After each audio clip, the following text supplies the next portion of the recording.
What is up, everybody? Welcome to Limited Resources, episode number 471. I'm your main primary... Luis, come on. Can you let me start the show again, please?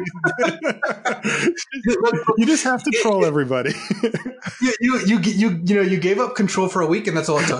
The hook for anything. I know. There was a tweet today that said, to you and Ben, it said, you guys should consider letting Marshall come on as a guest sometimes. Well, I responded. I said that we would consider it. Yeah, you were very kind with it. All right, I'm back. Come on now. The resources are once again limited, and we've got episode number 471 featuring a very special guest who we'll bring on in just a moment. Before we do, let's talk about our sponsor, channelfireball.com. That's the place to go for all things magic related on the internet. Whatever you need, they're going to have it. It's a holiday season. If you're looking for a gift for your favorite planeswalker, you can find it at Channel Fireball. Sealed product. Singles, get them that one foil that they've always wanted for their commander deck or whatever it is. You're going to find it at CFB. And also awesome free content. Luis has been busy churning away draft videos, sometimes at the expense of recording this very show. But I have to say, man, Luis, you've got to tweet when that one goes up. Like whenever that happens. Yeah, it was really good. Because that one was just too good. But anyway, for free, right on the front of the site there on channelfireball.com, videos and articles by some of the very best players in the world. Also, shows brought to you by you via the Patreon. This is a website came out about 4 or 5 years ago now that allows creators, people like us, to make things and then you can pay for them if you'd like. It's just a way to give back to the creators that help make your life a little better, a little happier, maybe a little bit more value filled when it comes to magic or real life or whatever. And patreon.com/limited resources is our page on there. You get kind of a lot of different things for doing it. We ask questions.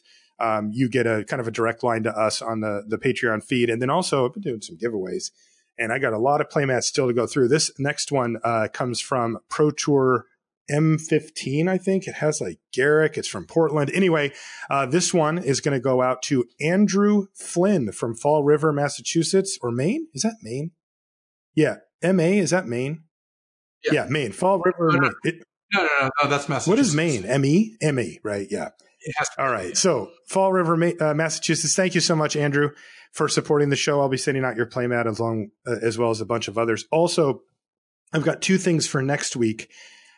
First things first, we're going to be giving away the rares that we've got piled up here, and there's some really nice stuff in this pile as well.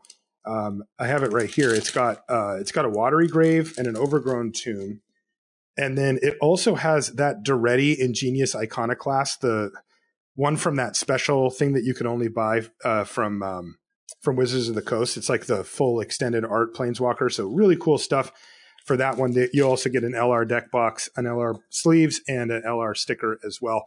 And I'm giving that away next week. All you have to do is be a patron to be eligible. The other thing we're going to give away next week is, I got it, Luis, my box of Ultimate Masters came in from Channel Fireball. Oh, sick. Yeah, and I've got the Ultimate Box Topper sitting in front of me right now. Sealed product, not for resale. It says right on it. Next week, we're going to open this up and give it away to one lucky patron, whatever it may be inside of there. So next week we'll be doing that. So come back and check that out. But for now, let's bring on our very special guest, former streamer, former pro Magic player, currently on the play design team in Wizards of the Coast, a dear friend of both Luis and mine. It's Paul Cheon. Paul, welcome to LR. Good to be here. Thank you for having me. You're welcome, man. Thanks for taking the time. It's kind of a dream, but we kind of threw it around as like, I could use somebody. And you were like, let me see if I can make it happen. And boom, you're on the show. So I'm super stoked about it because sometimes it can be tricky to get people that are in the building on the show. But you apparently have a lot of sway. So, oh yeah. To be honest, I was a little bit shocked too. I was like, we're going to be talking about some stuff related to some of the things that I've been working on. So is it okay, Blake? And Blake's like, yeah, I see no problem with that. I'm like, man, I feel like I could have been on here sooner. Yeah, I think that Blake trusts you and also us. Right, that's fair. Like, we kind of, we understand not to try to think. Yeah, we run a tight ship here on limited resources. Yeah, we can't even figure out who does. I was really getting used to the unlimited resources name too. Yeah. It's a real shame. I'm sorry, but luckily we have Paul, so it's a lot easier to get my mindset back towards the limited resources. That's right. Now, one of the things that Paul, you do in Wizards of the Coast R&D is you manage the cubes, right? Like, what is your role when it comes to the Magic Online cubes? So back when I used to stream, I mean, basically the most my most favorite thing to do in Magic is cube draft. Mhm. And the moment I stepped foot into the office, I kind of was like, hey, who's in charge of the cube here? And I found out it was Adam Prosak and Jules Robin. And I was like, hey, if there's any way I can contribute in any way, shape, or form about cube because I'm extremely passionate about it, please let me know because I would love to help. So they were like, oh, okay, well, come on down, and I kind of got to learn their process, and then now they've moved on to bigger things, and now I'm basically the person solely in charge of all of the updates that we make to the Vintage, Legacy, and Modern Cube. Awesome. Yeah, Paul's the cube czar. You know how like the government has the drug czar or the the business czar. Paul's the cube czar. Also, in my experience, Paul, and Marshall, I know you've been out of the office workplace for a while, but I'm sure you can remember this. If someone comes up and says, "I want to do this thing that you're currently doing," most people are like, "Oh hell yeah!" Here you go. So when Paul's like, "Oh, could I maybe contribute a little?" They just like dump the cube in his lap and run away. Yeah. Well, I mean, not only that, I think just with anything, right? If somebody comes up to you and is like, "Hey," they seem like they're genuinely very passionate about something. You're like, okay, yeah, this guy's definitely going to put in the work to make sure things are done right. Yeah, especially also it seems really valuable for something like Cube, which is a fresh set of eyes on it has a lot of value, right? Because everybody kind of has their own take on Cube. So getting somebody with like a little bit of a different take kind of benefits everybody. And also the Holiday Vintage Cube is up right now on Magic Online. And Luis, you've been drafting it like a madman. I have yet to actually get a chance to do a Holiday Cube draft, but we've got a Holiday Cube Crack-A-Pack lined up for you here. So, Paul, I'm going to walk you through this. And Luis, I'm obviously curious about your opinion too, but I'm also I want to hear what Paul has to say about this pack. So, first card out is Mox Pearl. All right, I guess we're done. Yeah. The Moxen just have to be in the Vintage Cube to make it the Vintage Cube, right? Right. I mean, that is kind of what gives Vintage Cube its identity. The fact that you have access to, the Power 9, the Moxes, the Lotuses, stuff like that. And, there's a reason why it's called the Power 9. Mm-hmm. When you see it in a pack, you take it. Except for Time Twister. Right, except for Time. Yeah, it is interesting to me, though, because at least for a while now, I've been kind of over it. Like, I think that it's because I've drafted these cubes enough that, like, opening any specific card doesn't necessarily make me, like, oh my God, I got a Mox. I'm so excited that I got a Mox. When I see it, I'm like, oh man, because I know I have to take it because you just have to take cards of that raw power level. But it's not exciting to me because it just makes mana, right? It's not an interesting card. It's not like a build around or like taking first pick Storm card like Luis did on his stream and kind of like throwing your hat over the fence. Not recommended. Right. but I mean, at least you're doing something, there. For me, the Moxen they're like an obligation. I'm like, oh, fine. Like, I'll take the stupid Mox and then see what I'm in next pack. But I know that a lot of people still do get excited about opening a Mox because, I mean, where else do you get to play them if you're not a Vintage player, right? Yeah, that's the thing. Like, I totally get it. And that's why, personally, prior to working here, I personally favored Legacy Cube the most of the cubes because of not having to make that decision. You have similarly powerful cards. Mm-hmm. You can still do some pretty degenerate things. And at the same time, you don't feel like you're just forced to just, snap first pick a Mox Pearl or whatever. Yeah. I don't get up on the full soapbox for that one, though. That's just more of a personal thing. All right. Well, let's see what else is in the pack here. I mean, if there's anything you'd even like it. So let's just get that on the table right now for both of you. Start with you, Paul. Is there any card that you would consider over a Mox that's not power also? Over Mox. Well, you can open multiple pieces of power in the cube. Okay, but I was saying, like, if there is no other power, are there any cards? Yes. I think generally for most cube aficionados, if you ask them what they think is the most powerful card in cube, I think oftentimes you're going to hear Soul Ring. So Soul Ring, bump out the Time Twister if you want to talk about Power 9. Put that Soul Ring into the mix because I do believe Soul Ring, I mean, it's close between Soul Ring and Black Lotus. If you want to do the combo-y Storm thing, Black Lotus lets you do multiple super powerful things. But personally, I think I would take Soul Ring over any of the Moxes. What about you, Luis? Oh, I think Soul Ring's the best card in the cube. That my power rankings have Soul Ring followed by Black Lotus followed by like Ancestral Recall. Okay, and then the Moxen follow up after that. Yeah. So if you want to ask like what non-power cards do you take, Mana Crypt is not very far behind either. And once you get past that, like I would take Mox Pearl Pick-One Pack-One over like Jace the Mind Sculptor, but Jace is really high too. Jace is in the top 20 or whatever. Okay. Well, let's see what else we got here. We have Lotus Cobra. That card's pretty good. Yeah, I mean, a fine card if you're kind of looking to draft the mono green ramp strategy, which I do feel is a little bit weaker, given that you have access to all this other kind of mana ramp. Green's general main identity in other cubes is the fact that it is the color with all the ramp. But now that you have access to the Moxes and all the Signets, I think green is definitely a little bit weaker. So I wouldn't really be looking to take Mana Elves early in a pack. Okay. Yeah, I think that green loses the most in the transition from Legacy Cube to Vintage Cube, and especially Modern Cube, where Mono Green, still a good deck, but instead of being like one of the tier 1 best decks like it is in the Legacy or Modern Cubes, I think in Vintage Cube, the blue-based decks once again are a step ahead because you can play Moxes or even Signets, and there's enough artifact ramp in aggregate that I would rather just, use that and then play all good cards and play something that can get Fire Ice or Electro. Oh, wait, no, both those cards aren't in the cube anymore. Oh, no. Wow. Anyways, we were trying some things out for science. We can talk about card changes in a little bit. All right. Next, go ahead.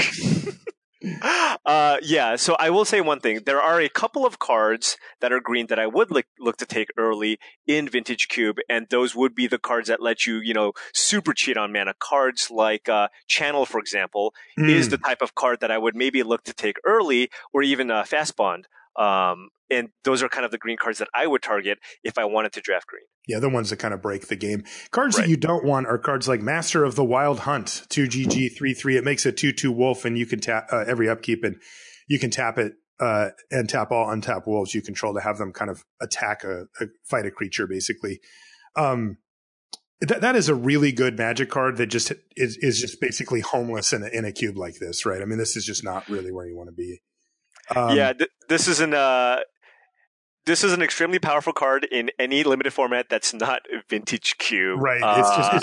It's just too slow. And look, if another good 4-mana green creature comes along to replace it, I'm more than happy to replace it in the Vintage Cube. But there has to be still cards that you take picks 10 through 15 in any format. True. Yeah. Yeah, and I think that even though these kind of card, like looking at this pack, there's like Master of the Wild Hunt, Go for the Throat, Collective Defiance, Sword of Body and Mind, like those are some of the cards that we're going to see, aren't cards you would take in the first couple picks. So every now and then they do make your deck. Sometimes it is right to play them, and not every card can be a first pick. Right. What about Mishra's Workshop? That's in the pack here. It's a land that taps for 3 mana. Unbelievable, but you can only spend it to cast artifacts. I'll let Luis talk about this one. So I think Mishra's Workshop is basically a trap. You should not be taking this card, despite it being, I think, one of the best card in Vintage that's not currently restricted. But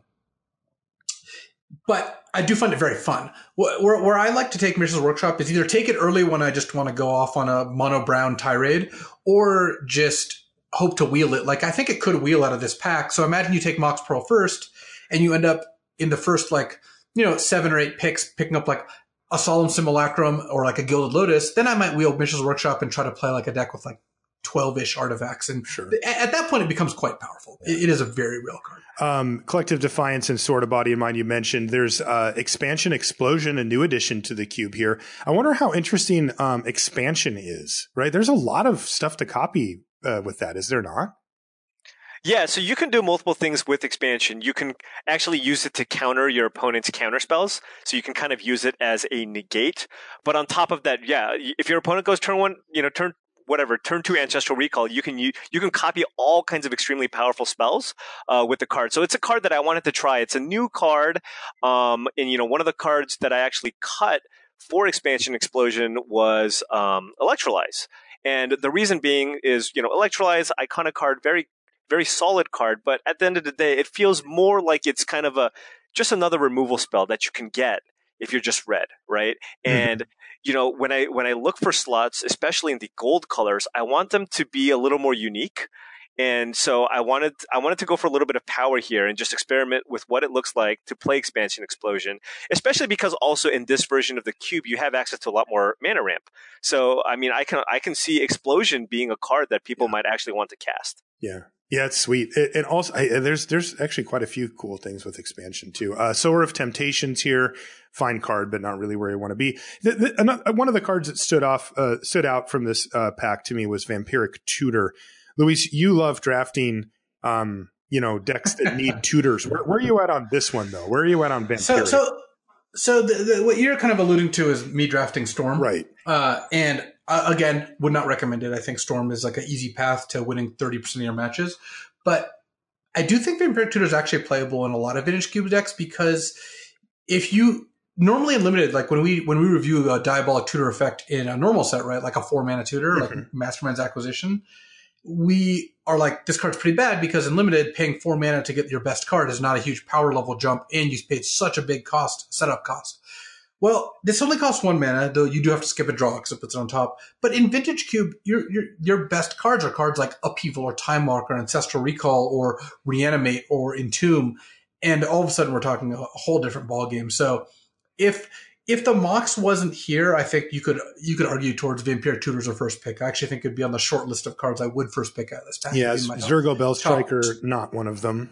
No, though I do think Mono Red is one of the best cube decks, and in fact, Paul said historically it's one of the best performing cube decks in the cube. So, yeah. Which doesn't surprise me. And I will say that is the case for all formats, all versions of cube. I think primarily because, look at this pack, right? Or look at any pack. For example, let's say you have a pack with, Goblin Guide and Factor Fiction. Everybody's just going to take the Factor Fiction, despite Goblin Guide probably, being the card that's going to lead to a 5% higher win rate because everybody just kind of wants to do the sweet thing unless you're Lee Sharp. Yeah, exactly. Brain Freeze is a Storm card here.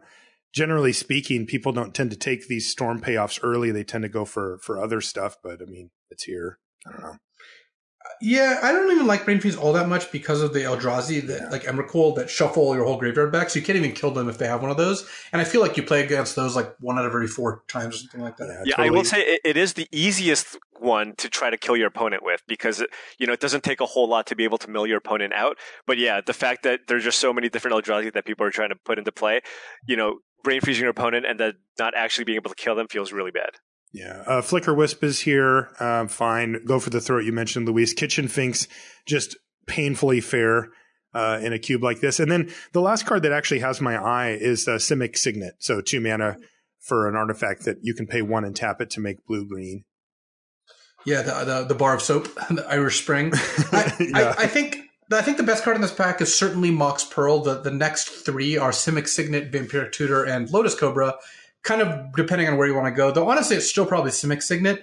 And it may seem weird. It's one of the counterintuitive things about Cube is like, we're talking about taking mana rocks when there's Tutors and Sower of Temptations and Swords of Body and Mind. And it's like, every card in the Cube is like very powerful. So being able to play yours faster and more efficiently than your opponent is a very big deal. So basically, you should be taking mana acceleration over most effects unless they're irreplaceably powerful. Yeah, when in doubt, take the cheaper card. That's often something, especially in Cube, where you're going to have access to so many powerful 4, 5, 6 mana cards that, like, when in doubt, you take the cheap cards, especially if it's a ramp effect, especially the Signet, because where I've noticed that there's a huge jump in power is the 4 mana slot, right? Whenever I look at my cube decks, I'm like, damn, I have like 7 or 8 4-drops. Really wish I had a way to ramp into that. So especially blue Signet, because blue is kind of considered the sweetest and most powerful color.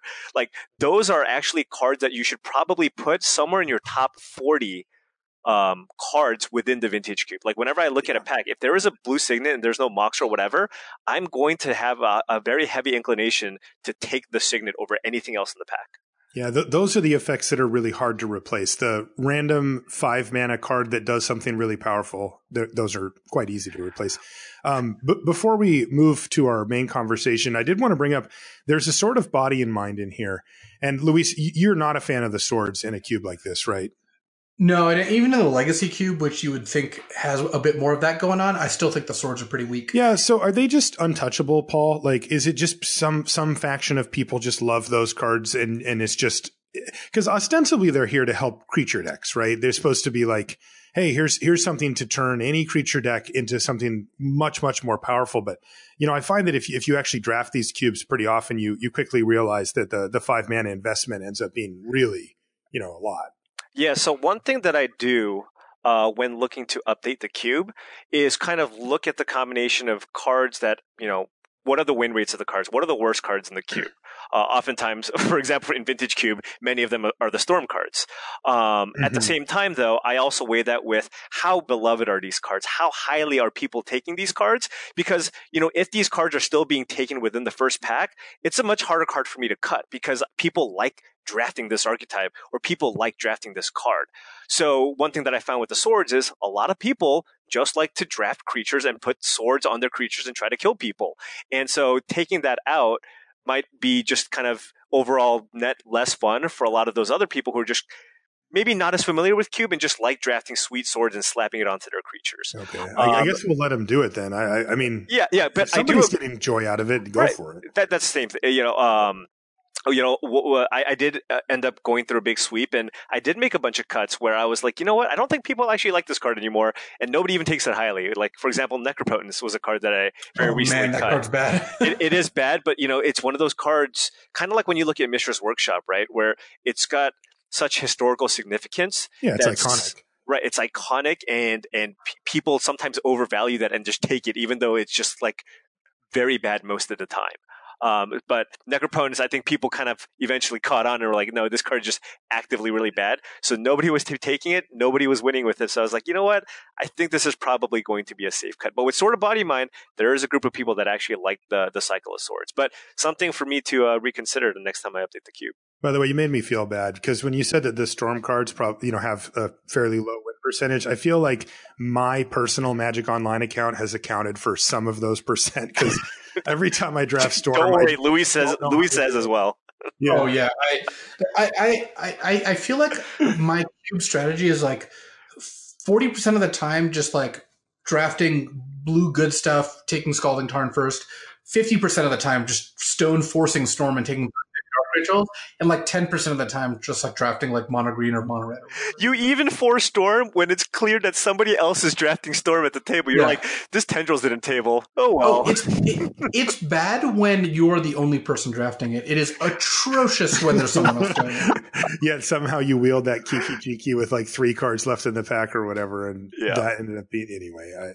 I'm still getting over that that draft from you last night. Okay, well, let's just transition our Crack-A-Pack conversation right into our main one here. So can you talk to us, Paul, from a big picture perspective about what your philosophies are? You gave us some touches on some of the more specific things, but when it comes to making these changes, like what are you trying to maximize for? Fun, happiness, win, balance? What are you looking at? Well, a little bit of everything. And when I do update the cubes, I think I'm trying to, because for example, the modern cube is kind of a new thing that we've also launched.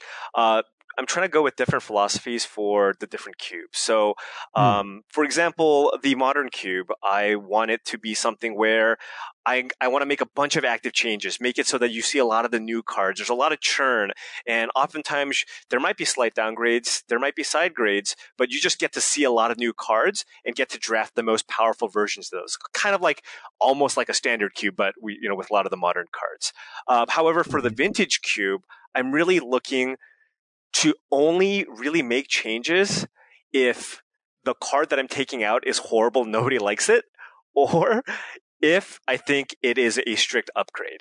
And if I think anything is kind of a side grade, I will try not to touch it because I don't think it's worth changing a card, because I don't want somebody to open a pack of Vintage Cube and go, what the heck, what's all these cards that I don't recognize? I think it's important to still have a lot of those staples that people are used to seeing.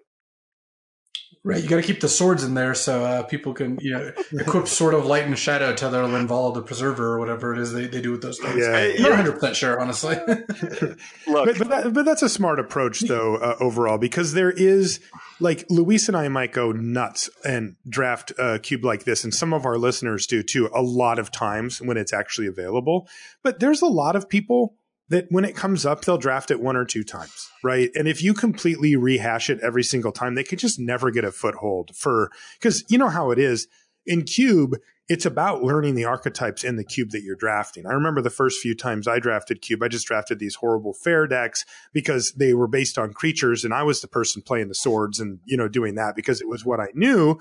But then there was one deck, it was probably like an opposition deck. Somebody told me that opposition was good and how it worked. And I was like, oh, okay. And I started taking like blue-green ramp with opposition and that kind of stuff. And I said, okay. And when I showed up to draft, I would just kind of push in that direction whenever I could, looking for excuses to be in that. Maybe not quite forcing, but, one step off of that. And then I started saying, okay, well, I drafted a bunch of the blue cards, but the green wasn't there. I'm going to draft blue-black control or a Reanimator deck or something. And I figured out how to draft that.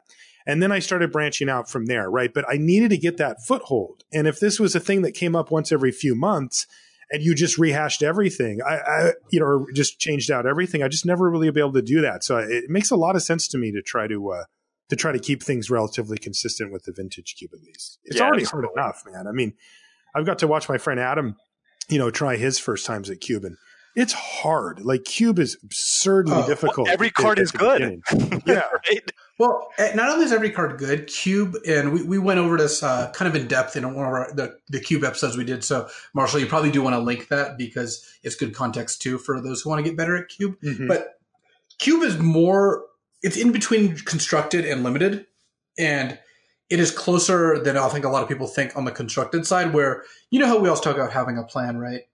In cube, it's like every card in your deck should either be a very powerful standalone card or be synergistic and work towards the plan of your deck. You look at Kitchen Finks. You should just not be putting this card in your deck unless you have a very specific reason to do so. Like, even though it's super powerful. It's a very efficient card. It's hard to kill. It comes back twice, gains you 4.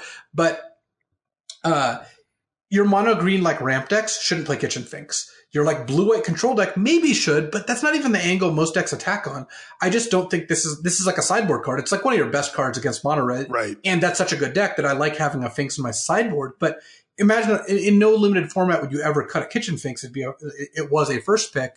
But in Cube, it's just not the kind of card that really advances your game plan. Yeah. So even though something like Zergo Bellstriker looks a lot weaker than Kitchen Finks, that's a much better main deck card because the mono red deck just wants as many 2-power 1-drops as it can get, whereas the green decks, they want ramp and they want payoffs. They don't want mid-range stuff like Kitchen Finks or Master of the Wild Hunt or Pelucranos, despite those being great Magic cards. So trying to distill that is really difficult, especially if you haven't drafted.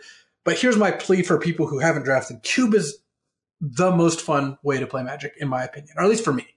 And that says a lot. I played Magic for 25 years and I've played a million different formats, and I like Cube the most. I mean, you were giggling like a kid last night playing Cube. I mean, to be fair, there was more on the line yesterday. That is true. We'll get to that later. Paul and I. But you don't need even 20 years of Magic to appreciate this. I should give you a good example. So, Gabby, right? She streams Magic. She really got into Magic just a couple of years ago. When she first started drafting Cube on stream, she actually didn't like it. She only drafted it because everyone wanted to watch it, but she was really stressed out by it, didn't understand any of the picks, was just looked at this pack and was just overload. But once she pushed past that, now she loves Cube and drafts it all the time. And I think that's how a lot of people's progression goes. And you agree with that, right, Paul? You said that you're really passionate about it. Do you think it's the best way to play Magic? Oh, absolutely, for sure. I mean, every time the Holiday Cube comes up, I just would always get excited. I would draft it nonstop at the expense of my even when I was competitive player, my Grand Prix performances or what have you. It would just eat up all the time because this is all I wanted to be doing. By the way, this is Pat Cox's biggest weakness, Luis. Oh yeah, he hates Cube. Yeah, he doesn't understand. He's like, well, I'm not playing a tournament in it, so why would I do that? I'm just like, but it's so sweet. Maybe one day.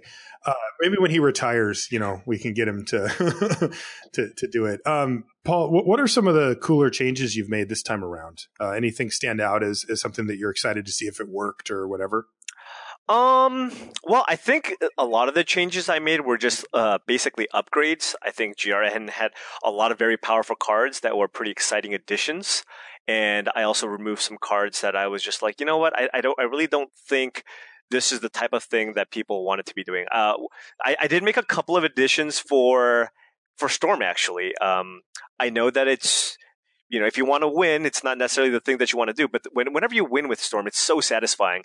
Every win makes up for 2 losses. And I think that's kind of why people still draft Storm. So I added a couple of cards to kind of help promote that strategy. I added Baral, Chief of Compliance, and Goblin Electromancer to kind of help the Storm players a little bit. And on top of that, because I added 2 ways to kind of make your spells cheaper, I also am messing around with Manamorphose, which was also pretty easy to put in. I love Manamorphose. Dude, Luis went off with Manamorphose yesterday. Manamorphose is great. I mean, it helps you. It helps you with your splashes too, and not only that. Gruul cards.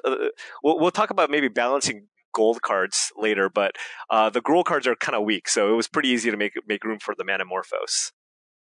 What about playing a cube? How do you approach it? Because I've talked to a lot of different people about this, and I found that even among high-level players, the approaches differ a lot. Like, I mean, Luis has his own approach. Like for me, I look for the most broken cards early. Like I try to take the stuff that we talked about, the ramp or the stuff that's hard to replace. Or you mentioned like channel. Like that's a type of card I like to pick up really early. Just something that does something really that is not like kosher with how magic works, like a Mox or channel or things like that. And then I try to fill it out from there. But everybody has their own approach. What's yours? Well, yeah. So specifically for Vintage Cube, I of course want to look for the most powerful degenerate things that I could do. And one great thing about Cube is because you are drafting the best Magic cards of all time, you will always have enough playables, right? So I also do a similar thing where, if I see a Tinker or if I see, a Sneak Attack, I'll look to take it and speculate. But on top of that, it is pretty important to actually, I know it's difficult sometimes to read signals because there could easily be packs with lots of extremely powerful cards. But, you see a 7th pick of Rofellos, you take it, and now you know that green is going to be open to you. So, I think it might be rough sometimes, but there are definitely key cards that maybe you might not be familiar with it, when you first start drafting it. But over time, you kind of recognize these are the really, really important cards that if you see it late, this archetype is open, and if you move into that open archetype, you'll really get rewarded. Whereas if you fight somebody, let's say you're mono red and you fight somebody for mono red, or Storm and you fight somebody for Storm, you're just going to have a far, far weaker deck. And because there's so many different, unique, distinct archetypes, making sure you hop into the open one can really, be very, very rewarding. Luis, can you give us a recap on how you approach for Storm? Forcing Storm aside, so what I am looking for in my early picks in Cube is either powerful engine cards, like Paul mentioned, Channel, Sneak Attack. Not actually Tinker. I think Tinker sucks, but I think it's a fine card to take in the middle of the draft. But I would almost never start with it because it needs too many moving parts. But or cheap artifact mana, so like a Mox or a Signet or something along those lines. And cheap interactive spells. So I love Remand, Mana Leak, Thoughtseize, or even cantrips like Preordained Ponder. Just basically cards that help make it so your deck's either more consistent or you're disrupting the opponent. And I just don't almost ever take expensive cards. You're just not going to see me first picking Karn, Consecrated Sphinx, Mirror Battlesphere, Primeval Titan. Those are just not cards I'm going to start the draft with because you can pick up a lot of other 6s. The third best 6 is basically the same as the first best 6. When you're resolving a 6-mana spell, you're going to win. There's some important exceptions like Bribery. I think that card is just obscene. Jace the Mind Sculptor, that card just does too much to lump it in the same category as these other cards. But in general, yeah, I would rather take a Noble Hierarch or a Ponder or a Remand over a lot of cards that cost 4 or more mana. Do you agree with what Paul said earlier about the if you're kind of hemming and come on, at least let me tee you up here about taking the cheaper cards when in doubt. If you think a pick is close to default for the less expensive card. I mean, Martin Juza recommends that you do that in normal drafts. So I would say it applies even more strongly in Cube when there's no shortage of powerful cards at 4 more mana. There's just millions of cards that cost 4 or more that will heavily impact the game. So what you do in the first couple turns is way more important. Yeah, I think a really good example of this would be something like, let's just say a generic 4-mana Planeswalker that's powerful versus a card like Remand. you should almost just always take the remand because you will get 4 mana win conditions, you will get 5 mana win conditions, but cheap interaction is extremely important, and remand just does multiple things, right? It smooths out your draws, makes it so that you have a higher chance of doing the broken thing that you're trying to do, but on top of that, you also get to disrupt what your opponent's trying. Yeah. So it's funny because as we talk about Cube, yeah, some really competitive players are like, this doesn't help me prepare for tournaments, why would I do it? I do think Cube stretches the bounds of your imagination and does ultimately make you a Magic player that's at least much more creative. I think it is valuable. I do think I have gotten value over the years by doing so much cubing that some of the draft decks actually feel like they're more in this space. You see that with like, you know, the Guildgate control deck or Grixis control in this Guilds Ravnica format. You see that pretty strongly in some of the older limited formats that have a lot of weird things going on because you get really good at getting the most value out of all of your cards, and especially at really making sure your decks all have a game plan. So I would not completely dismiss Cube as just messing around. I do think it actually does make you quite a bit better. Yeah, also, it's extremely fun. It's extremely fun. And at the end of the day, I mean, that is what Magic is for. But I do want to speak to the competitive players who are listening and like, how does this apply to me? It's like, I think that spending some time cubing does actually make you a lot more skilled at just reacting to new situations and making sure you know, kind of how to get the most out of your cards. Paul, what's your favorite vintage cube deck to draft? My favorite vintage cube deck to draft. You were known for drafting this blue-white deck. I remember. Blue-white Cheon is literally the name. No. So to be fair, no. That's actually not true. Blue-White Cheons is the archetype that I really love drafting in Legacy Cube because it's far more creature-centric. There's a lot less combo-y things that you can do, and I think it's actively a very powerful archetype in Legacy Cube.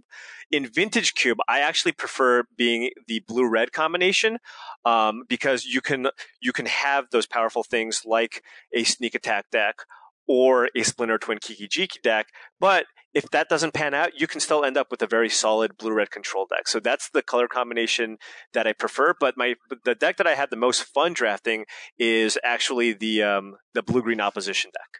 Like that you alluded to. Yeah, that's the meanest card, man. Yeah, just a lot of mana creatures, a lot of mana dorks. Get that opposition. There's some pretty heavy-hitting blue cards that you can get. Opposition Upheaval is also a really, really powerful one. And if you have just all the mana ramp, being able to upheaval and just reset with a couple of mana creatures is all it takes for you to just be able to close out games. Yeah, and you get these great subtleties in cubes like this too, because I've drafted that deck quite a bit as well. But one of the interesting things about that deck is that you actually are looking for specifically the creatures that make mana. You know, every version of Llanowar Elf or Raphaelos, where the signets actually lose a little bit of value because they don't work well with your signature card, right? And that's just one of those interesting things where you're like, hey, I want to have as much mana ramp as I can. And that's true, you do. If you're, Upheaval doesn't care particularly, but opposition does, right? And, if you go Simic Signet on turn 2, turn 3 opposition, that's cool, but it's not as good as if you have a Llanowar Elf on the battlefield or something and start using it right away. I can't remember who taught me about it. Was it B. Wong? Somebody showed me the way. I didn't think that. Maybe it was John Laux. I don't remember, but it was a long time ago, and I had never seen opposition. I didn't really get it, and they showed me. Oh, you got it pretty quickly, I'm sure. I came around on it. You played it once. Came around on it very quickly. Like, oh, you don't get to play Magic anymore. Cool. But yeah, that card is one of my favorites. I do want to mention another thing that I thought of as we were kind of talking about this is that Cube also teaches you. You don't actually need win conditions. And I think in general, people are way too prone, especially in Cube, but even in other drafts, to like, how do you win? How do you close out the game? And in general, you don't really need to do that. You don't need to worry about that because most decks will have a way to win, even if it's ugly, because your main game plan is generally not like a beatdown deck. Yes, it's all about win conditions. That's what your deck's trying to do. But control decks, they can win with kind of like the crappiest, like smallest number of win conditions, and it's completely fine. And most people are like, wow, you better take that Grave Titan or you're not going to have a way to win. It's like, no, I think I'll be fine. When I control the game and lock out your opponent, I can kill them with a Muldrifter plus a Vendilion Click. I don't need to put a dedicated win condition in my deck. And it's the same reason that in normal limited formats, in a really dedicated control deck, I want good blockers, removal, and card draw, and like bombs. I'm not really that worried about putting 6 mana 5/5 tramples in my deck or 6 mana 6/6 tramples or whatever. We may need to do a show topic on that, by the way, on win conditions in general, because I had a funny spot on the on my stream, right, on the WotC stream I've been doing on Tuesdays, 2 p.m. Pacific time, and I was draft. So the chat convinced me to draft the Guildgate deck in Guilds of Ravnica, and I love drafting that deck because it's really fun and it can actually be quite powerful if you get lucky and get a bunch of what's it called, deadweights. But anyway, and so I'm drafting it, and we got this really late glaive of the guild pack, the equipment, and I didn't even look at it, because I'm like, that is just not what this is about, right? It's about surviving the early game and then just dominating with these absurd late game cards. And the chat was just bashing me for not taking. It says gate on it. You need to take it. They're like, but it's so powerful. Your creature's going to get +7/+0 sometimes or whatever. You're like, all right. Yeah. And they're not wrong about that part about it. I mean, it is very powerful in that way, but that is just not what, I mean, I didn't even put it in my deck. I ended up getting one later and I didn't play it, and they just bashed me for it. And I'm like, boy, we need to sit down and have a lesson about this on the show, because yeah, it's just it was such a blank in the deck like that, where winning the game was trivial if you could get to that point. Yeah, I mean, it's like drafting a sword in your blue-white control deck. Yes, exactly. It's just not going to do anything. Yeah, they're like, well, you need a way to win the game, and I'm like, I really don't. I'm playing. I've got this guild summit. Yes, I'm going to draw a million cards. I literally had that card. Yeah. I drew 5 cards off of it, and I cast 3 creatures, and I won. I'm just like, see, we don't, this is, and of course, it actively works against you.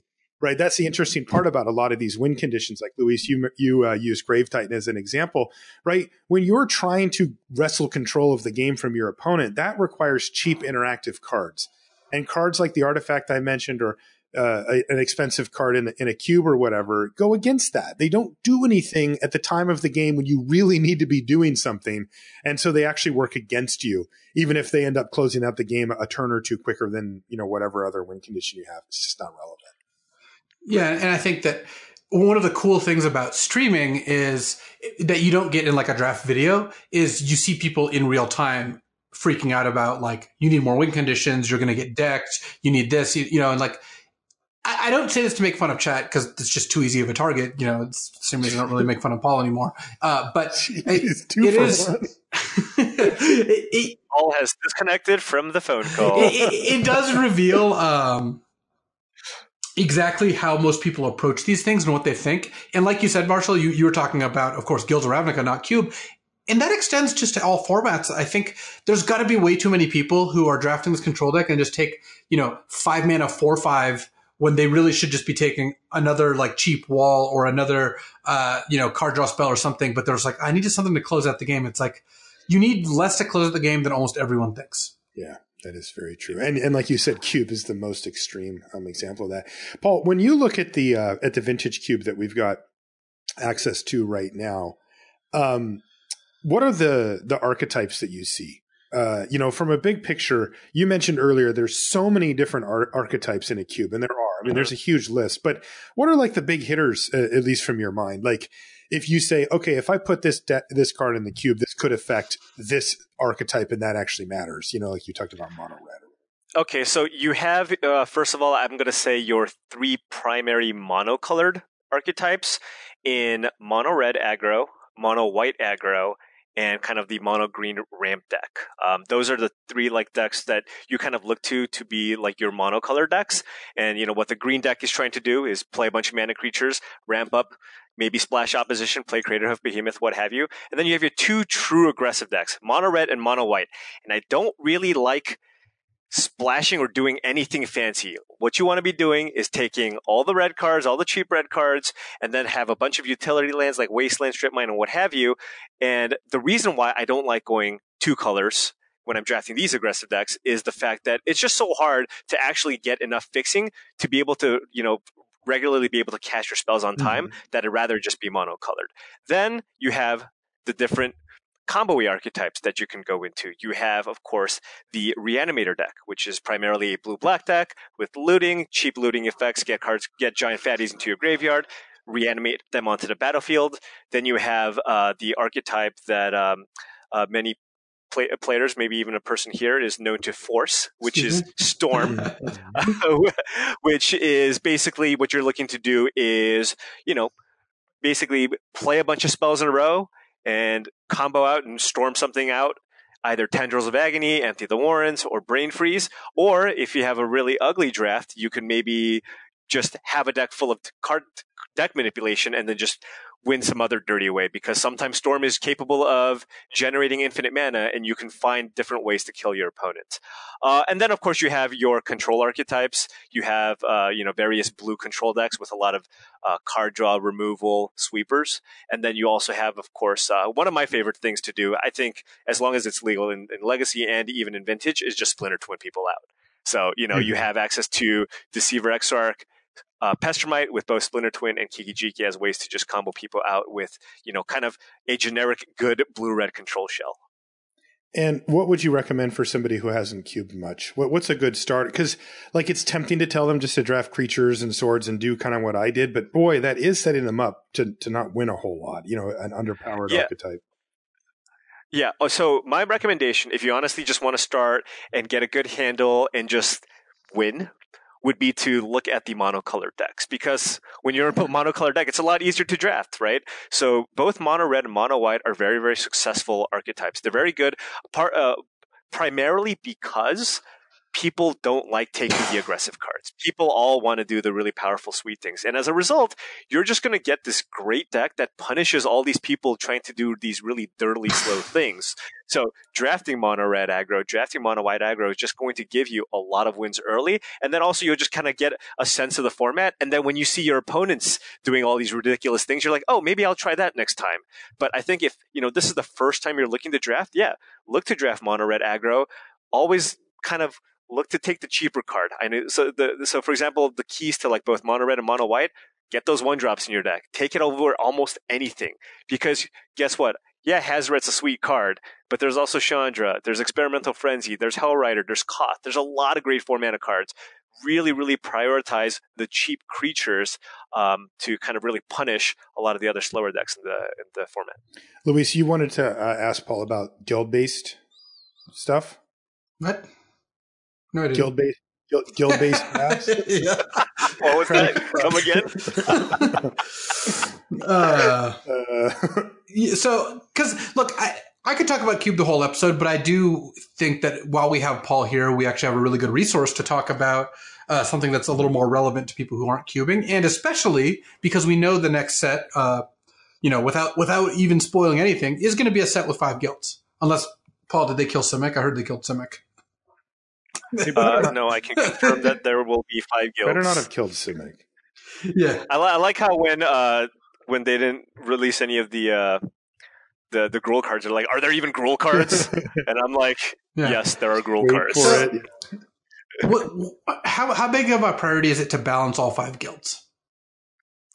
I think it is important. I think part of it is we want everything to kind of fall into a very close bucket. That's at least our goal. We don't just go into the thing and go, okay, well, you know what? Let's just make sure Dimir is the strongest guild. That's not something that we look to do. I think we try our best to get everything balanced and, in a spot where, if you kind of do your thing, draft the archetype you're supposed to, you're going to end up with a powerful deck.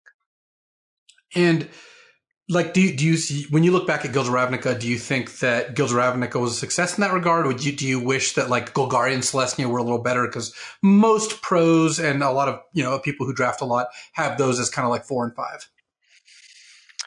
Yeah, I mean, again, ideally we always want everything to kind of fall into a similar bucket, but with the way Guilds of Ravnica played out, I think the general impression is that green was a little bit on the weak side, which basically punished both Selesnya and Golgari.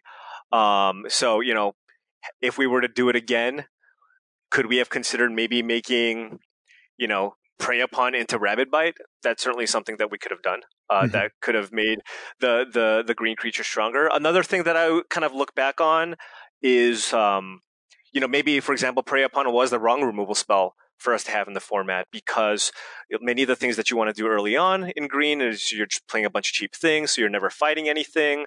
On top of that, the green creatures got brickwalled very easily by a lot of the death touch creatures. That we had 2 death touch creatures at common, so that would be, for example, another reason for us to maybe consider a card like Rabid Bite over Prey Upon, and I think that would have given green, a reasonable boost. Yeah, I actually didn't like how many death touchers there were. It ended up feeling like there was like one more at common that I think kind of made sense, especially given all the big convoke creatures. I think that's part of the reason Celestia actually kind of sucks, is like, or even Golgari is like, you make this big Rhizome Lurcher or Arboretum Elemental or what have you, and they're like, well, Dimir has 2 different common death touchers it can play because it can just steal the Golgari one.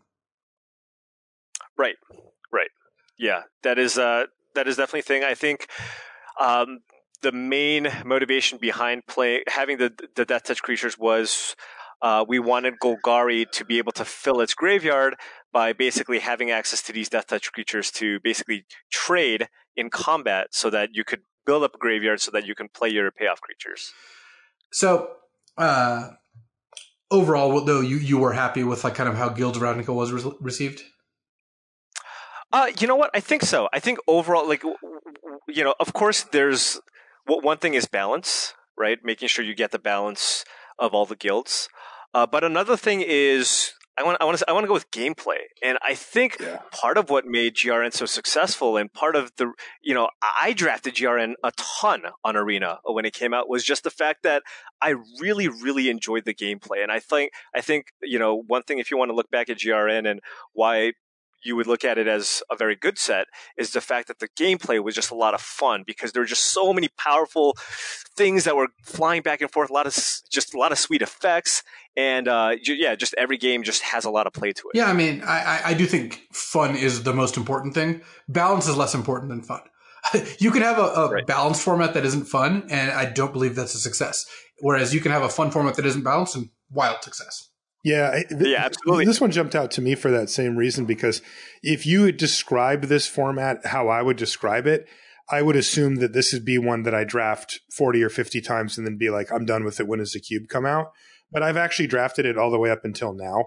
And I really do feel like it's leaning on that, because look, there's 5 guilds, but there's really only 3.5 or 4 that I actually want to play, or, play regularly. And that's down from 10 possible options in a normal set. Although, being realistic, it's rare that you have a set that literally has 10 viable. Yeah, but it's usually like color pairs, but it's usually 7 or something. Seven. Like, it's usually like 1 to 2 that are a little better, 5 or 6 that are like completely fine, and then like 1 or 2 that are like, even if this is open, it might not be good.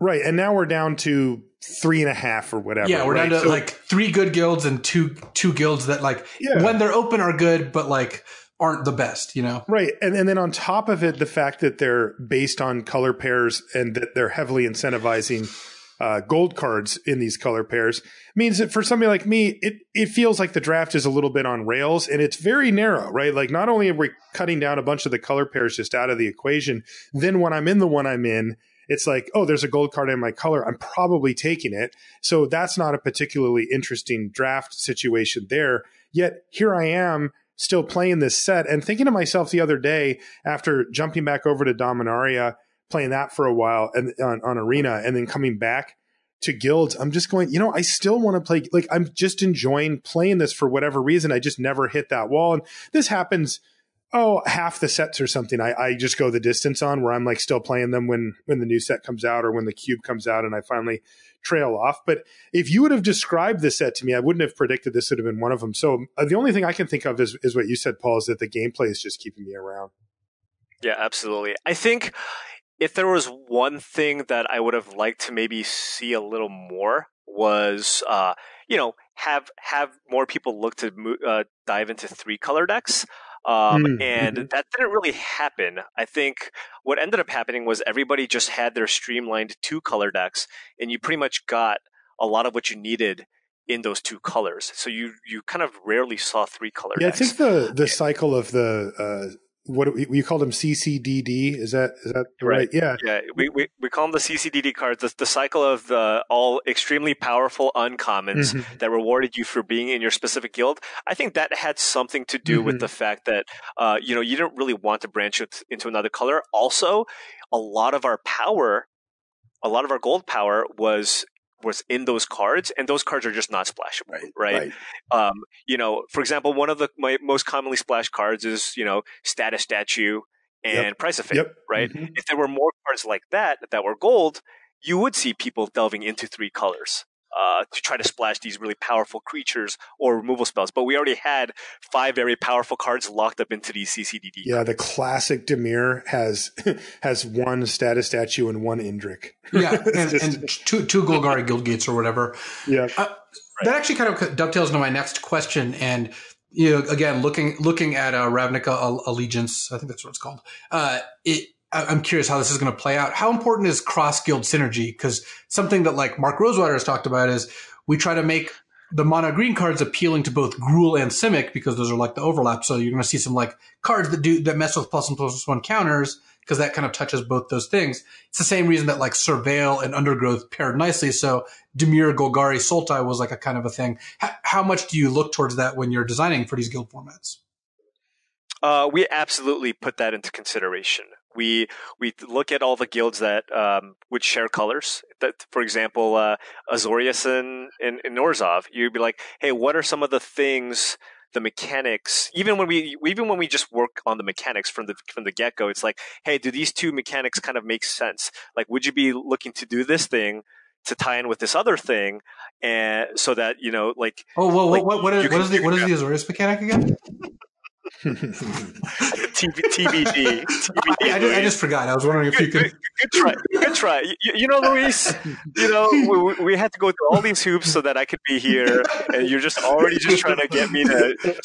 Well, no, I know the Orzhov mechanics Afterlife. I just forgot the Azorius mechanic. Oh, you forgot? Okay, well, you know what?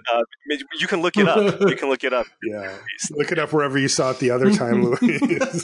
But again, I will say that is definitely an active thing that we look at. For example, with like the Simic and Gruul, and if you just look at all the Guilds of Ravnica stuff on top of how do you tackle it when one of the guilds is aggressive and the other isn't? Like, Izzet and Boros, I don't think overlap very well, for example.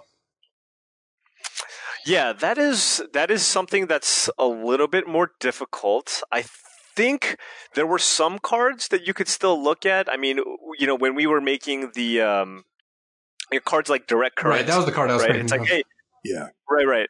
You can still look to make cards that would be very, very desirable to have in both of the archetypes. So in this case, it's kind of like an aggressive spell that you can also, cast multiple times to get multiple triggers off of your Izzet cards. But yes, it is a lot more difficult when you are trying to balance both aggressive and controlling. I mean, to be fair, with Izzet was, I believe, the only guild where you can kind of draft it multiple ways. And so there was an aggressive Izzet deck out there. Was it a goal to be able to draft all the guilds multiple ways, or is it just like a happy accident? I mean, it wasn't an accident. Izzet was obviously designed to do both, but was it just not feasible for like you're not going to get that many, you're not going to get a dual class guild very often. Yeah, it is difficult, and I'm really happy with how Izzet ended up. But yeah, I think part of just how what the mechanics were for some of the other color combinations, there was not a whole lot of flexibility, right? So, with Boros, it was Mentor. So what else are you going to do, right? Like, all you're going to be doing is playing a bunch of creatures and putting counters onto your things.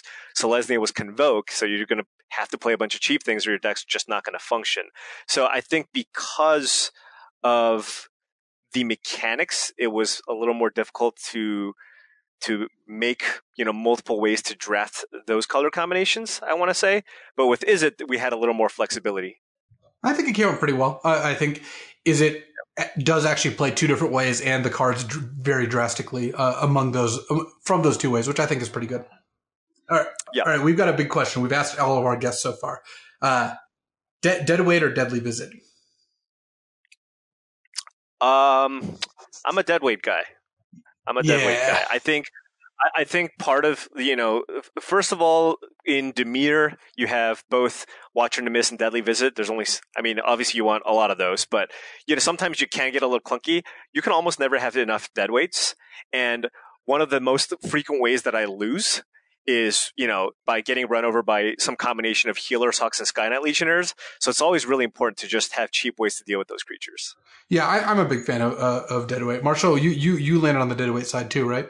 I do. Yeah, I always take first deadweight over first Deadly Visit. I love having a Deadly Visit, but deadweight's just the absolute premium. It's the most efficient removal in the set, and so that's. I will say that totally format dependent. Oh yeah, right? of course. But specifically in GRN, yes. Coming into it, I think most of us ranked deadweight or Deadly Visit higher. It just in most formats it is better, but I do think because of some particulars, deadweight is the card I would prefer to take. The Guild Gates come into play tapped. Dimir having a lot of good 5-drops like that leans me towards deadweight, but I think most formats you should probably start by taking Deadly Visit. Also, the more deadweights you have, the more notion range you can play. Yeah, I love it. Turn 1 Guild Gate, turn 2 like deadweight, turn 3 notion range, just game. Yeah, it is.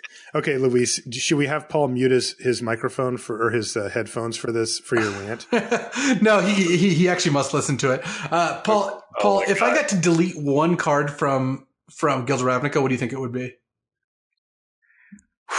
If you were to delete one card, I'll make it even a little easier. It's an uncommon. What is the least fun uncommon to play against? This whole rant is fake news. Okay, yeah. I would guess that it is Disinformation Campaign. Wow. Paul, surprisingly accurate there. And yes, it is Disinformation Campaign. I think that this card is just one of the least fun play experiences we've had in a long time. And it's to the point where I've conceded games on turn 3 when my opponent plays it. It's just so unreal. Your opponent plays it and you just know you can't win, but you also don't die. So you just have to play out this game where in the middle of the game they have 4 cards in their hand and you have none. I think this card. Yes. I think this card is way like. I think if it had cost 4, it would have been like still good, but like not obscene. And I think you could have even cost it at 5 because it's just not a fun thing to have happen.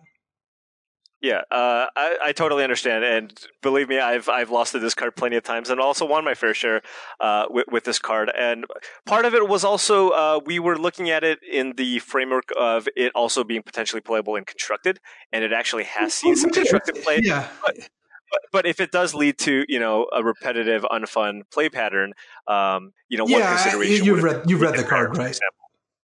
Yes, I have. So yeah, I would agree that that leads to a repetitive, unfun play pattern. You know what? My other guess was going to be. What was your second place guess? Night Veil Predator. I actually don't have a big problem with that. Like, yes, it has some element of that, but I've never been on the like, oh man, hexproof train all that much because if this means that you have to actually like put cards in your deck that kill your opponent or get creative with your answers or whatever, like. Yeah, that's fine. Like, you make sure to leave up Disdainful Stroke or have a Plague Crafter or just race your opponent. Right. Disinformation Campaign just dodges everything. Like, it just unless you're playing like almost exactly Boros, you see this card come out and you're just like, ugh. Because there's also like tons of Surveil in the set. Like, there's more Surveil cards than almost any other mechanic in the set.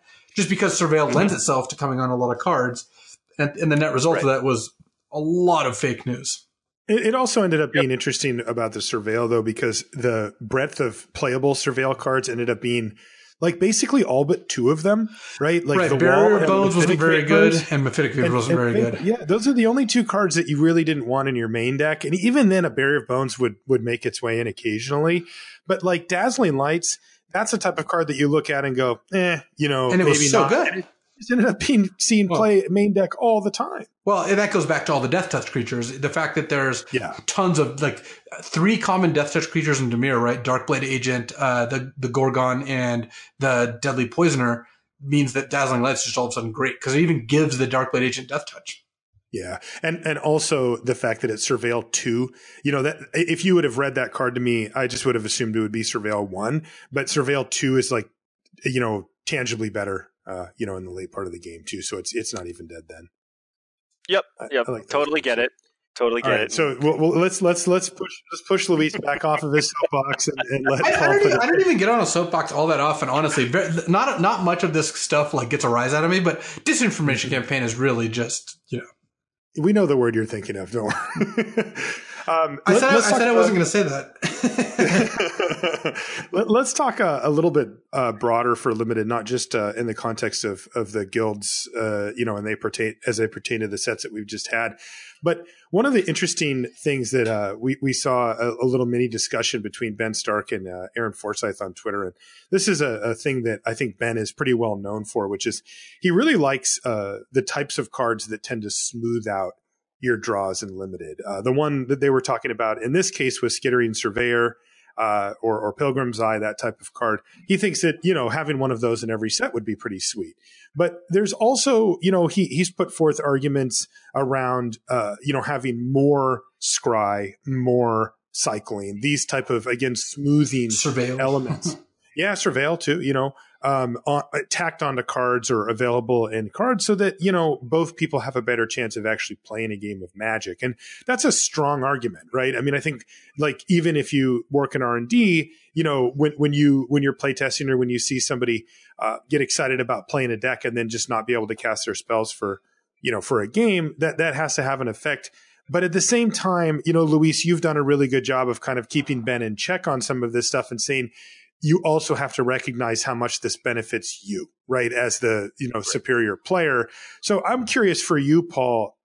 You come into R&D. Where do you stand on this? I mean, do you think it would be better if we had, if every card had scry, or maybe not something quite that extreme, but these types of smoothing mechanics were pushed a lot harder for Limited? Well, of course, I'm not gonna. I mean, when Ben says things, oftentimes they're on the extreme end of a lot of these things. Yeah. And to be honest, yeah, I am a fan of having some cards that help smooth out your draws. I mean, I love me a Prophetic Prism or a Skittering Surveyor, and those are cards that I think would be good and would make Limited more fun. It would also make it so that you make the Limited format more deep, right? Because you can draft all these different colors and do all these other things. Yeah. So yeah, I am in favor of that, but I don't think cycling should necessarily be in every single game, because when you take all the variants out of Magic, then I guess it becomes closer to chess, and then the best player just always wins every single time. Mm-hmm. And when we're trying to make this game, we're trying to make it so that everybody wants to play this game, right? And it's inviting for everybody. And having that frustration when you play against somebody and they're just being like, "Yep, I am just never going to beat you in 100 years."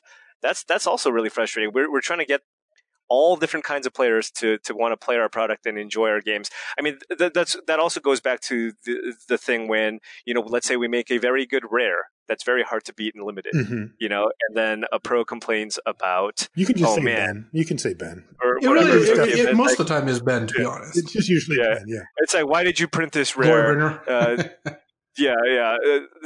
This is dumb. I can never win. It's like, well, imagine you're a person cracking a pack and you open this and you get to play Glorybringer and win. And it's like, there's no other way you would have been able to win. That also feels great, right? So I think like we want to make sure that experience exists for, not for everybody, right? I mean, the thing is, when Ben casts his Glorybringer, you don't think he's having a little bit of fun inside? And he wins. He's like, man, this is an extremely imbalanced, powerful card that I'm casting here. I don't want to play this card. It's like, no, you're probably pretty happy that you're exerting a Glorybringer and killing your opponent's creature. So you think that there's a like you are in favor of stepping things at least generally in a direction of people getting to play more of the games versus less, but you're very wary of overstepping that. I will say this though. One thing that I kind of want to avoid is kind of making a card that is, what do you guys rank it as, like the best Limited card in the set? What do you guys rank that? Like an A+. Yeah. Yeah. So if we have a rare A+ that's just completely unbeatable, like Glorybringer, something like it's like, all right, we need to make sure that at least we are pretty confident that this is going to have some standard relevance. Right, because it's going to be extremely frustrating if we just make this card that and closes games in Limited all the time, but doesn't even make an impact in Constructed, and nobody's happy. Right. Yeah, no Tetzamok in standard, yet that card was oppressively good. Well, there's also a difference between mythic and rare, right? And sure. That is true. That there's a difference there.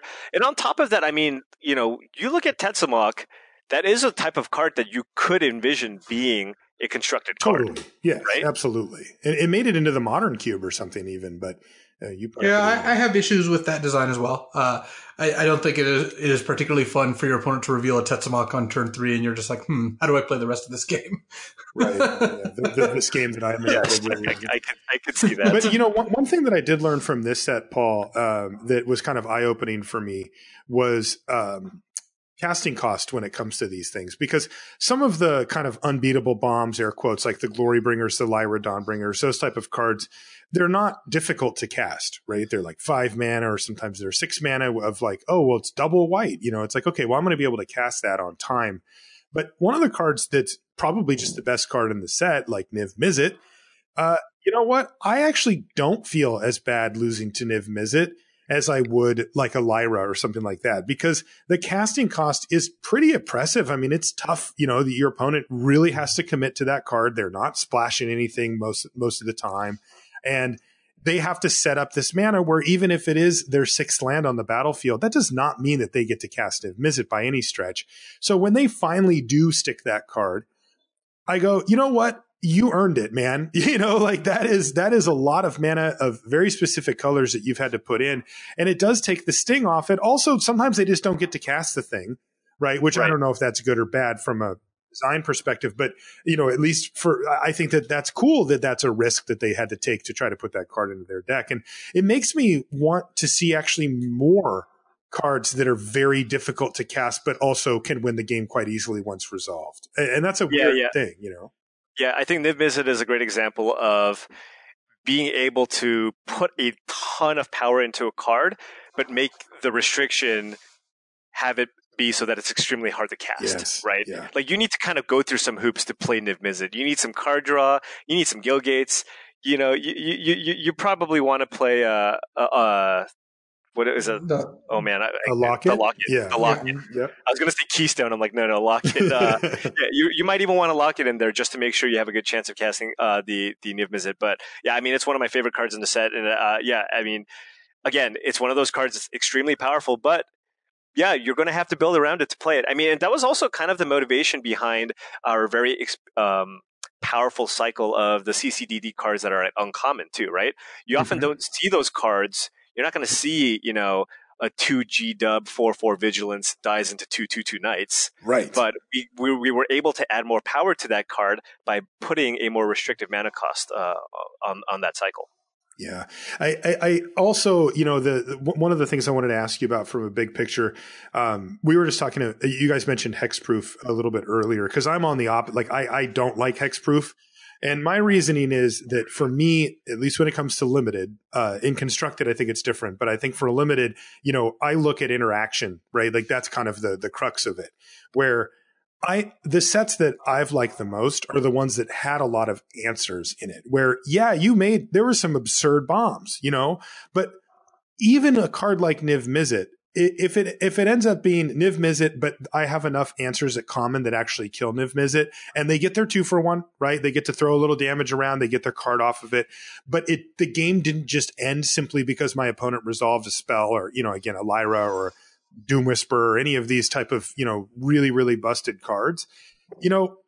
That's what I want. I want to be able to say, okay, well, I saved my removal spell, I was patient with it, and now I get to get rewarded, or I drafted it very highly and I'm going to get rewarded by that, and not just have the game end when a card sticks. And most hexproof creatures don't do that, to be fair, but that's why I don't like it, because I think that I want to see, I want to be able to interact. And once you have a card that just says you can't interact, I'm so turned off by that, because that's just not what I'm playing limited for. I'm playing limited literally to interact with spells, creatures, my opponent's hand, whatever it is.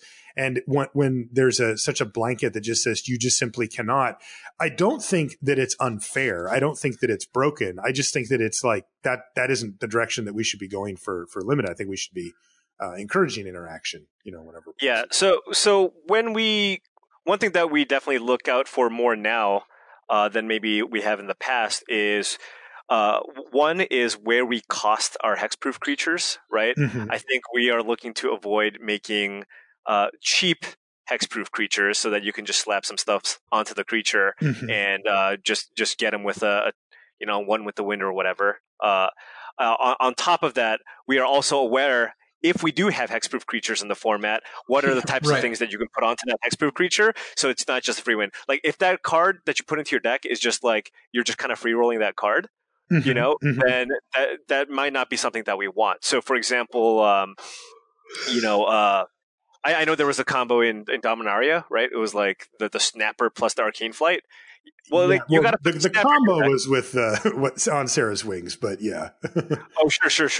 Yeah, Well, I mean, if you really wanted to get somebody, but yeah. Right. But like you had to play the Snapper and then you had to play the Arcane Flight, which isn't especially a powerful card. That's like the cost you're paying to kind of get this 1-2 punch into your deck. And we think that, if you go out of your way to set up something like that, I think that's okay. You should I think get rewarded for that. You should get rewarded. But if we're going to make but if it's one with the wind is a card that you wanted in your Ixalan deck every single time anyway, so there was no cost to just putting it on a Jade Guardian or whatever.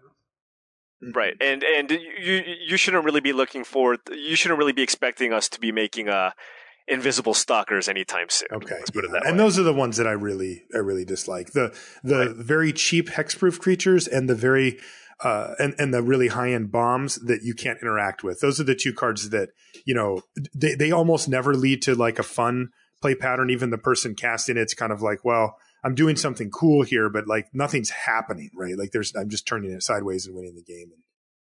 Yeah, I will say one thing with, just going back to Ixalan, with the one with the win, I think part of that was just, of course, I wasn't even there at that time. We don't accept that excuse. Yeah, I was just going to say, we blame you for. It's all my fault now because I've been here for a year. No, I think part of it was just there was just a lack of very efficient removal. So people didn't really get punished for putting things putting one with the win onto their things. Whereas I think it got a lot more balance once the Rivals came out, and you had a lot more good removal that you had access to at common. Yeah. Why did you print Siege Rhino? Yeah, that's a good question. What's up? Yeah. And Siege Rhino? Yeah, and why did you print, and why did you print Bloodbraid Elf too? Yeah. What's up with that Tellurian Academy, Paul? Yeah, that was I think you probably should have caught that before it went out. Whoops. And seriously, 4 abilities on Jace the Mind Sculptor? Come on, man. You're better than that. Luis, did you have any other questions for Paul, like in the broad sense? I think we can wrap up otherwise. Yeah, no, I think this is a pretty good coverage. I'm really curious what Ravnica Allegiance looks like, just because, or Alliance, sorry, whatever it is, because I thought Guilds was pretty good, and there's some really nice there's some good guilds coming up, so I'm curious which ones Paul got right and which ones he didn't. Yeah.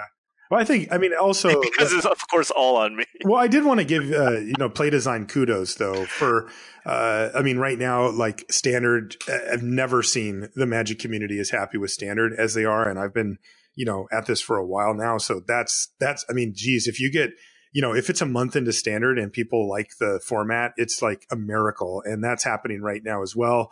And I mentioned that even on paper, a set, that looks like probably wouldn't. It would have like about 50 drafts versus worth of legs for me. Ended up having over 100 easily, and so like that's a compliment to you guys on some level. So keep it up in there. I think the community really appreciates what the play design team is doing inside of R&D. Yeah, GRN was definitely, I would say, the first set where we were kind of at full power, where play design was whole, and we were still kind of figuring out process and stuff. But I think that's when we really just made that emphasis and really put a lot of energy into all the additional Standard testing and all that stuff. And I was really nervous going in. I was like, I really, there's a lot of powerful cards in GRN. Hope we didn't screw it up. And so far, so good. Yeah, you're still getting your feel for this stuff, right? Still getting a feel for it. And we definitely had a talk when we were like, all right, let's not just rest on our laurels here, but let's also figure out what are the things that we did that led to us having this amazing Standard environment, and let's just continue trying to replicate that. Yeah, that's really great. Paul, where can people find you? You're not doing your old stream, but I have seen that you've been streaming for Wizard sometimes, right? Yeah, so you can, of course, follow me on Twitter at Haumph, H-A-U-M-P-H. What is a Haumph exactly? Whatever, Luis. Luis, it's quite possible Luis is Haumph more than me. Yeah, Luis is like the world's premier Haumpher, and he's asking what it is. The Haumph is the sound you make when you take an extremely large bite out of a piece of food. That is when you go, Haumph. Yeah. All right. And actually, the three of us are quite the Haumpers. Yeah, this is a trio of world-class Haumpers. Yeah. Whenever we go out to eat, it is fast and it is messy. Yes, it is. Have you ever seen Game of Thrones? It's like that. And you can actually catch me, R&D. We actually have a weekly stream on the Magic Twitch channel on twitch.tv/magic every 2 p.m. to 5 p.m. Pacific time. We do a stream where we basically get on. Oftentimes we'll be playing Arena, but primarily the goal of the stream was to basically be able to interact with the chat. So, answer a lot of the questions that, some of the questions that you guys asked, for example, like, what's the deal with this information campaign? We try to do what we can to interact and, try to provide additional unique content because we, of course, are, working from inside. So we can go a little bit deeper about the stream is coming from inside the building. The stream is literally coming from inside the building, but of course we can also, share some cool stories about kind of maybe the development of a card, or maybe share some philosophies that we have. Is that Wednesdays? What day is that? It's every Monday. Every Monday, 2 to 5 p.m. Pacific. And we are actually currently taking a short break because it's the holidays, but we'll be back at it in January. Awesome. Paul, thanks so much for coming on, LR. It was really awesome to have you on, and hopefully we'll get you back on again soon. Yeah, maybe an RNA retrospective in a few months. We'll see. Yeah, I'm sure Luis is taking notes on that right now. Yeah, he'll need to make another list of cards that he's unhappy with and yell at me for it, probably. For him. If you want to find us on social media, I'm Marshall_LR, and Luis is LSV. As Paul said, he's Haumph on everything. And I'll put a link to Paul's Twitter in the show notes too, if you want to give him a follow, if you're somehow not already following Mr. Cheon there. If you want to find everything related to the show, it's lrcast.com. It has everything kind of on the front page. We were talking about Luis's stream earlier. There's a link for that there, for example. Any way that you want to get a hold of us, the LRcast subreddit. Shout out to everybody on the subreddit. That is an awesome community. If you're learning Magic or Limited specifically, if you have questions about your draft or in general, you can go there. There's episode discussions every time. If we say something stupid, that is the place to find out what we said and how it was wrong. But also, our community is cool and fair to us too. And when we do a good job, they let us know there too. So that you should definitely hop over to that if you haven't yet. And again, the link for that is right on the front page of lrcast.com. I want to mention our sponsor, Channel Fireball. Look, it's the holiday season. If you need to get some last minute presents, or if you want to just trade in some stuff for yourself, give yourself a nice little gift. Best way to do it is to take those rares that you've got. Maybe you did an Ultimate Masters draft with your friends, or you've got a bunch of Guilds of Ravnica stuff lying around. Trade it in. If you trade it in, you'll get 30% store credit bonus. If you want to get cash, you can do that too. And they'll just give you straight up cash for your cards as well. But do it before things rotate out. This is a really good way to help support what can be a pretty pricey habit in Magic the Gathering. So check out channelfireball.com for that and everything else we mentioned before. That will do it for this episode of the show. We will see you next week.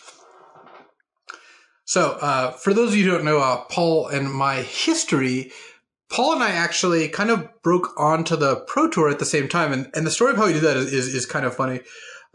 So we both qualified for Nationals, the U.S. Nationals, 2006. So that's a couple years ago at this point. And we both showed up not really knowing what to play. I think, Paul, we both had hand in hand, the black-white, mid-range deck. We did. Yeah. So we both had this black-white deck that just it was horrible. It just looked not good. And we were we really don't want to play this. So the day before we decided, let's just play Solar Flare. Solar Flare was this much sweeter deck. It's Esper, blue, white, black. Esper wasn't even a word back then. Blue, white, black with remand and compulsive research and basically just a cube deck, signets, Angel of Despairs, Zombifies. Zombify. It was a cube reanimator. It was just deck. cube reanimator. And our method for testing this, do you remember this, Paul? Is we played like 10 games with Paul playing Solar Flare against me playing Vintage Workshops. No, What? that's the only deck I had on me. I had a That was your relevant matchup. Was Vintage? That was our scientific method back in the day, Mark. And because it was unfair to play Vintage against Standard, I let Paul start with 3 turns, and then we played from there. Paul, do you want me to cut this out of the show so that nobody in R&D finds out that you have this dark history? Like, your reputation in R&D was hinging on this. Yeah, well, I feel like, I mean, Luis has already spent a good amount of time to just breaking me down over the years. That's so true. What else could they possibly say? I don't think this will make anything worse at all. So we ended up doing this. We go to the tournament. We play our Solar Flare decks. Paul gets first. I get third. Actually, the person who got second was Ben Lundquist, who's currently a coworker of mine at Direwolf. And Benny Beatdowns? Yep, Benny Beatdowns. So that was the U.S. national team. None of the 3 of us had any pro experience at all. In fact, when they announced the winners, right, the website was like Cheon, Lundquist, Scott-Vargas, U.S. national team. We heard from other people who later became our friends, but the established pros at the time, that are like, wait, this is U.S. nationals or any of those guys from the U.S.?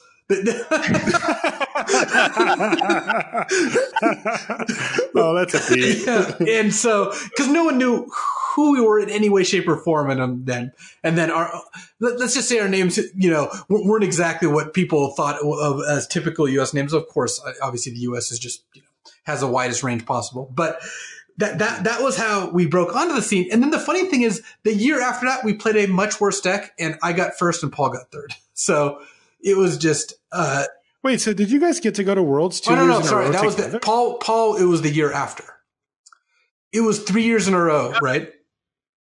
No, yeah, okay. So it was 3 years in a row. It was 2006. I won. You got third.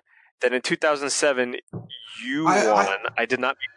Right, and then in 2008, you got third. And I bricked, and then you won the Team World Championship. Which is also, by the way, the last time US won the Team World Championship. Yeah, no big deal. Ooh. And also, that is the last one since the World Magic Cup is no longer, and that was the replacement for that. Oh, yeah. Right. And on that team, the U.S. national champion of that team, Michael Jacob, who also works with me. So, wow. Yeah.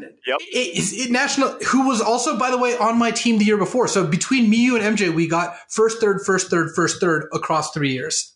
So if you're interested in a job in game design, perhaps making it to the U.S. national and then all 3 of us plus now Ben Lundquist, all of us work in game design. So I don't really know what you can get out of this story besides the fact that, like, yeah, we were loose as hell, but this all was awesome, and it all worked out pretty well. I guess testing against Vintage Workshops had something to it. Yeah, I mean, a lot of our hours are spent doing silly stuff like that, and also playing infinite, nonstop heads-up Winston cube drafts. Yeah, we also did a lot. I think we played over 100 Winston cube drafts against each other. Cube is what launched our careers. So if you get anything out of this episode, it's that you should be cubing more. That's right.